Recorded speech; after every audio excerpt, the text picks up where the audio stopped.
Hello everyone and welcome to my channel, and today I'll be reading Neuvillette Listener by me. So let's get into it. Neuvillette has always struggled with human emotions, and he knew that struggle of his could prevent him from connecting with you on a deeper level. But it was fine. He knew it was because he would try his best anyway, and that would decide whether or not the two of you get to continue, right? Effort mattered, and trying to pay attention to you mattered even more. He was doing his best to try and learn about emotions, how to express his own, and how to deal with others. He had even got some help with some lessons, and thankfully, it's been working out. Not so fast. And slowly but surely, he was beginning to learn. However, what he saw and observed, that was not something he needed to learn. Observation was a skill of his. He was smart and was able to note when something was off. And he noted how you seemed to be so different lately. How you seemed to have been sleeping less, eating less, your face paler than usual, your eye bags, and the way that you spoke to him. Much of the brightness within your eyes had disappeared, and much of the cheer in your voice was gone as well.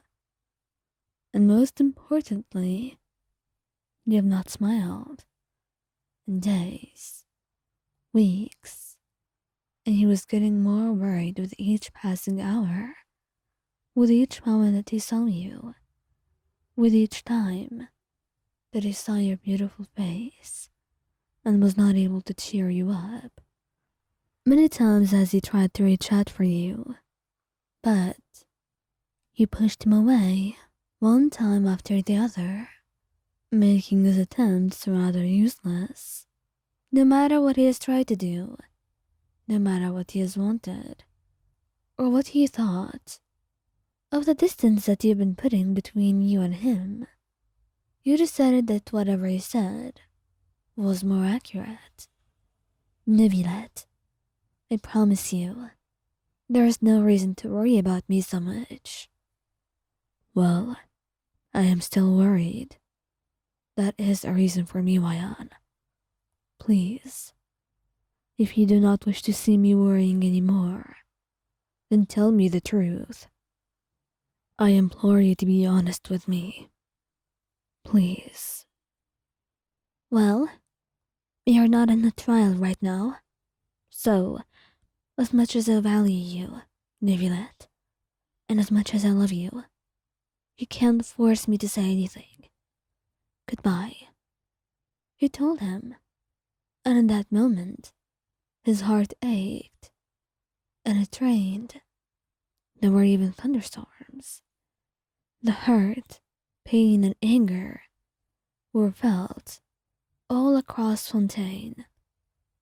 He knew that something was wrong. He knew you shouldn't have done this.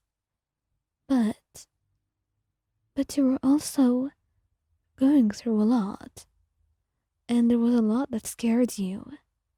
You loved him. You knew now that you could be doubting the two of you were even in love because of the way that you spoke to him. But your feelings were true. You would always love him more than anything else, and that's precisely why you could not tell him the truth. You couldn't show him what you were feeling and what you wanted. And right now, you are afraid. More than anything else, you were terrified of what would become of your relationship with Neuvillette. What was he feeling now? What were the two of you to do after what happened? So many questions were stuck within your head. Questions that you knew you would never be able to find a suitable answer for. And as such, you just sighed deeply and hoped that you would never have to see you again. Not when you're in a state like this. Neuvillette did not visit. He had sent you letters that you refused to even look at.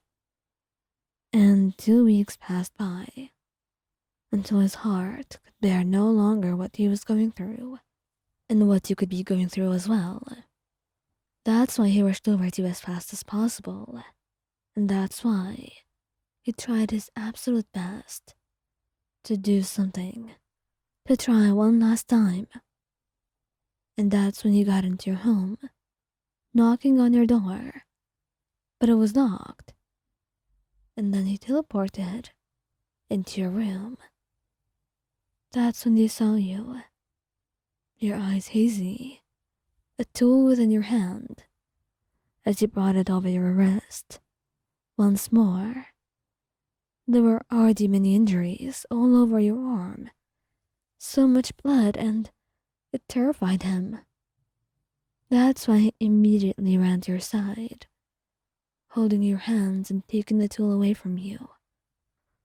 Ryan, my dear Ryan, what are you doing to yourself? He asks.